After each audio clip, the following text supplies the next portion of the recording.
వాస్తవాలు లైవ్ టీవీకి స్వాగతం. నేను సుమలత. మహబూబ్ నగర్ మున్సిపాలిటీ పరిధిలో ఏనుగొండ రెవెన్యూ 5వ రెవెన్యూ వార్డులో గల భారతరత్న డాక్టర్ బాబాసాహెబ్ అంబేద్కర్ విగ్రహానికి పాలాభిషేకం చేసి పూలమాలలు వేసి ఘనంగా నివాళులర్పించడం జరిగింది. ఆగస్టు 1 భారతదేశ అత్యున్నత న్యాయస్థానం సుప్రీంకోర్టు ఏసీ వర్గీకరణ ఏబీసీడీగా విభజించుకునే అధికారం రాష్ట్రాలకు ఇవ్వడాన్ని స్వాగతిస్తూ ఈ యొక్క తీర్పును తెలంగాణ రాష్ట్ర ముఖ్యమంత్రి రేవంత్ రెడ్డి త్వరగా ఇంప్లిమెంట్ చేసి ఎస్సీ వర్గీకరణ ఆర్డినెన్స్ తీసుకుని వర్గీకరణ అమలు చేయాలని కోరుతున్నాం.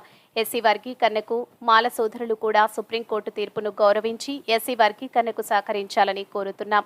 ఈ కార్యక్రమంలో ఎంఆర్పీఎస్ జిల్లా నాయకులు బూరేటిపల్లి వెంకటయ్య, మెంట సాయిలు, కాలే బచ్చన్న, జిల్లా మహిళా అధ్యక్షురాలు జయమ్మ, నాయకులు కొత్త మాధవ్, గేట్ చెన్నయ్య, బాల మసయ్య, కాలే గోపాల్, ఎర్ర లక్ష్మయ్య, రాజు, చెన్నయ్య, మన్నెం జయన్న, మెంట నరసింహులు, ఎల్లప్ప తదితరులు పాల్గొన్నారు.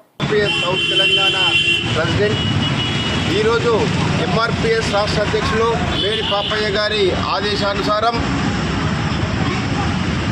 భారతదేశ అత్యున్నత న్యాయస్థానమైన సుప్రీంకోర్టు 7 బెంచుల న్యాయమూర్తుల ధర్మాసనం 6/1 ప్రకారం ఏబిసిడి వర్గీకరణ మాదిగ ఉపకులాల ఏబిసిడి వర్గీకరణ న్యాయమైన డిమాండు. ఈ డిమాండ్ను ఖచ్చితంగా రాష్ట్రాలు అమలు చేసుకోవాలని చెప్పి ఒక తీర్పు ఇవ్వడం జరిగింది. ఆ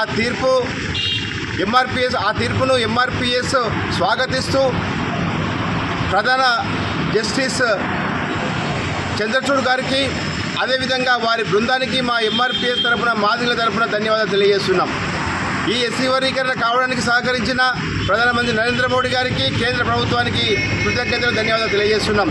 అదేవిధంగా ఎప్పుడైతే సుప్రీంకోర్టులో తీర్పు వెలువడిందో ఆగస్టు 1న సుప్రీంకోర్టులో తీర్పు వెలువడిన నిమిషం లోపలనే తెలంగాణ అసెంబ్లీలో ముఖ్యమంత్రి రేవంత్ రెడ్డి గారు నేను వెంటనే ఏబిసిడి వర్గీకరణ అమలు అయ్యేటట్లు చేస్తా, ఏబిసిడి వర్గీకరణ దేశంలోనే మొదటిగా చేసిన రాష్ట్రంగా తెలంగాణను నిలబెడుతున్నందుకు ముఖ్యమంత్రి రేవంత్ రెడ్డి గారికి ధన్యవాదాలు తెలియజేస్తూ మీరిచ్చిన మాట ప్రకారం త్వరలోనే మీరు ఎస్సీ వర్గీకరణకు ఆర్డినెన్స్ తెచ్చి ఈ ఎస్సీ వర్గీకరణ అయ్యేలా చేయాలని చెప్పి మేము ముఖ్యమంత్రి రేవంత్ రెడ్డి గారికి తెలియజేస్తున్నాం.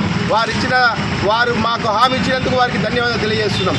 అదేవిధంగా ఎస్సీ వర్గీకరణ లేనందుకు గత 30 సంవత్సరాల నుంచి మాదిగ ఉపకులాల ప్రజలు విద్యాపరంగా, ఆర్థికంగా, రాజకీయంగా, సామాజికంగా తీవ్ర అన్యాయం జరిగింది. కొన్ని వర్గాలకు మాత్రమే ఈ రకంగా ఎస్సీ వర్గీకరణ జరగకపోవడం వల్ల మేలు జరుగుతుంది. 90% ఉన్న మాదిగలకు 10% రిజర్వేషన్లు వస్తే 10% ఉన్న ఈ మాలలకు దాదాపు 90% బెనిఫిట్స్ పొందుతున్నారు. కాబట్టి ఎస్సీ వర్గీకరణ న్యాయమైన డిమాండు, తెలంగాణ రాష్ట్ర సాధన ఎంత న్యాయమైన డిమాండు, ఎస్సీ వర్గీకరణ కూడా అంత న్యాయమైన డిమాండ్ అని చెప్పి ఈ సుప్రీంకోర్టు తీర్పును ప్రతి ఒక్కరు అంగీకరించాల్సిందే. సుప్రీంకోర్టు తీర్పును ఎవరు కాదనకుండా ప్రతి ఒక్కరు సోదర భావంతో ఒక కుటుంబంలో 4 అన్నదమ్ములు ఉంటే ఏ రకంగా అయితే విడిపోతామో అదేవిధంగా మాల సోదరులందరూ సహకరించి ఏబిసిడి వర్గీకరణకు సపోర్ట్ చేసి వర్గీకరణ అయిన తర్వాత రాజ్యాధికారం వైపుగా పోవాలని చెప్పి మేము మాల సోదరులకు విజ్ఞప్తి చేస్తూ ఏబిసిడి వర్గీకరణ ముఖ్యమంత్రి రేవంత్ రెడ్డి గారు త్వరగానే ఈ కార్యక్రమాన్ని చేపట్టాలని, ఒకవేళ లేట్ అయిన పక్షంలో ఈ కార్యక్రమం నిర్వీర్యం జరుగుతుంది, మళ్ళీ దీన్ని ఆలస్యం చేసే ప్రమాదం ఉంది. కాబట్టి తక్షణమే మీరు అసెంబ్లీలో ఆర్డినెన్స్ తెచ్చి వచ్చే ఎంప్లాయ్మెంట్లో కానీ, విద్యాపరంగా కానీ, తర్వాత రేపు ఏ భవిష్యత్తులో మీరు ఏ నోటిఫికేషన్లు ఇచ్చినా గతంలో ఇచ్చిన నోటిఫికేషన్ల వర్గీకరణ ప్రకారమే అమలు చేయాలని చెప్పి మీకు విజ్ఞప్తి చేస్తూ జై మాదిగా, జోహార్ మాదిగా, మరి వీరులకు